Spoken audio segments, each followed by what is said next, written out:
এতিয়া বহুতে cold drink খোৱা ষ্টাৰ্ট কৰিব, কিছুমানেতো ডেইলি কোল্ড ড্ৰিংক খায়, নিজৰ বাচ্চাকো দিয়ে। কোল্ড ড্ৰিংকৰ নামত আপুনি নিজক আৰু নিজৰ বাচ্চাক বিষ খুৱাই আছে, পয়জন। বহুতে ভাবে যে অৰেঞ্জ কালাৰৰ বটল হয়, তো মেবি তাত অৰেঞ্জৰ জুচ আছে। গোটেইবিলাক কালাৰ হয়, প্ৰিজাৰ্ভেটিভছ হয়, এণ্ড কাৰ্বন দিয়া হয়, যোনটো এটা গেছ বটলবিলাকত ভৰোৱা হয়। চ' আপুনি কি খাই আছে? কেমিকেল। গৰম লাগি আছে, কিন্তু সেই গৰমত আপুনি কেমিকেল খোৱা ষ্টাৰ্ট কৰিব, আৰু ভিতৰত আপোনাৰ গৈ পিনে বহুত ধৰণৰ ডিজিজ হোৱা ষ্টাৰ্ট হ'ব। চুগাৰ নাম্বাৰ 1, মই আগতে কৈ দিছোঁ। চ' কোল্ড ড্ৰিংক খোৱা এভইড কৰিব। কেতিয়াবা আপুনি নিজৰ ফ্ৰেণ্ডছৰ লগত বা ফেমিলিৰ লগত ফুৰিব গৈ আছে, আপুনি খাইছে, সেইটো বেলেগ কথা, কিন্তু হেবিট নবনাব যে গৰমৰ দিন আহিছে মানে এতিয়া ফ্ৰিজত পুৰা আমি কোল্ড ড্ৰিংক ষ্টক কৰা আৰম্ভ কৰি দিওঁ। কিবা এটা বেমাৰ হোৱাৰ পিছত ডক্টৰে 2টা মেডিচিন লিখি দিওঁতেতো আপোনালোকৰ পুৰা একদম প্ৰশ্ন ষ্টাৰ্ট হৈ যায়, ছাৰ কিবা ছাইড ইফেক্ট হ'ব নেকি, ছাৰ কিবা প্ৰব্লেম হ'ব নেকি মেডিচিনটো খালে।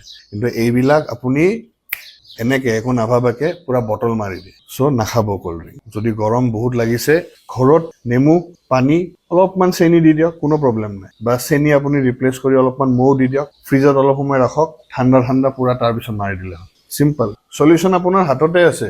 We are just lazy. যদি আপুনি কোল্ড ড্ৰিংক খায়, এই ভিডিঅ'টো শেষলৈকে চাব। গৰমৰ দিন আহি আছে, এতিয়া বহুতে কোল্ড ড্ৰিংক খোৱা ষ্টাৰ্ট কৰিব, কিছুমানেতো ডেইলি কোল্ড ড্ৰিংক খায়, নিজৰ বাচ্চাকো দিয়ে। এতিয়া কোল্ড ড্ৰিংকৰ নামত আপুনি নিজক আৰু নিজৰ বাচ্চাক বিষ খুৱাই আছে, পয়জন। কথাটো কিয় কৈছো, এই যে কোল্ড ড্ৰিংকৰ বটলবিলাক থাকে, তাত আপোনালোকে ইনগ্ৰিডিয়েণ্টছত কি লিখা আছে এবাৰ পঢ়ি চাব। বটল এটাত আধা লিটাৰৰ বটল হওক বা 1 লিটাৰ 2 লিটাৰ, তাত মেইন ইনগ্ৰিডিয়েণ্টটো হৈছে আপোনাৰ চুগাৰ, ৱাটাৰ, তাৰপিছত আপোনাৰ চিৰাপ থাকে, আৰ্টিফিচিয়েল কিছুমান কালাৰ থাকে। বহুতে ভাবে যে অৰেঞ্জ কালাৰৰ বটল হয়, তো মেবি তাত অৰেঞ্জৰ জুচ আছে, তেনেকুৱা কিবা।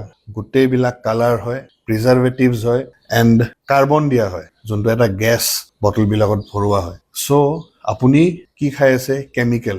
গৰম লাগি আছে, কিন্তু সেই গৰমত আপুনি কেমিকেল খোৱা ষ্টাৰ্ট কৰিব, আৰু ভিতৰত আপোনাৰ গৈ পিনে বহুত ধৰণৰ ডিজিজ হোৱা ষ্টাৰ্ট হ'ব। চুগাৰ নাম্বাৰ 1, মই আগতে কৈ দিছোঁ। চ' কোল্ড ড্ৰিংক খোৱা এভইড কৰিব। কেতিয়াবা আপুনি নিজৰ ফ্ৰেণ্ডছৰ লগত বা ফেমিলিৰ লগত ফুৰিব গৈ আছে, আপুনি খাইছে, সেইটো বেলেগ কথা, কিন্তু হেবিট নবনাব যে গৰমৰ দিন আহিছে মানে এতিয়া ফ্ৰিজত পুৰা আমি কোল্ড ড্ৰিংক ষ্টক কৰা আৰম্ভ কৰি দিওঁ। কিবা এটা বেমাৰ হোৱাৰ পিছত ডক্টৰে 2টা মেডিচিন লিখি দিওঁতেতো আপোনালোকৰ পুৰা একদম প্ৰশ্ন ষ্টাৰ্ট হৈ যায়, ছাৰ কিবা ছাইড ইফেক্ট হ'ব নেকি, ছাৰ কিবা প্ৰব্লেম হ'ব নেকি মেডিচিনটো খালে।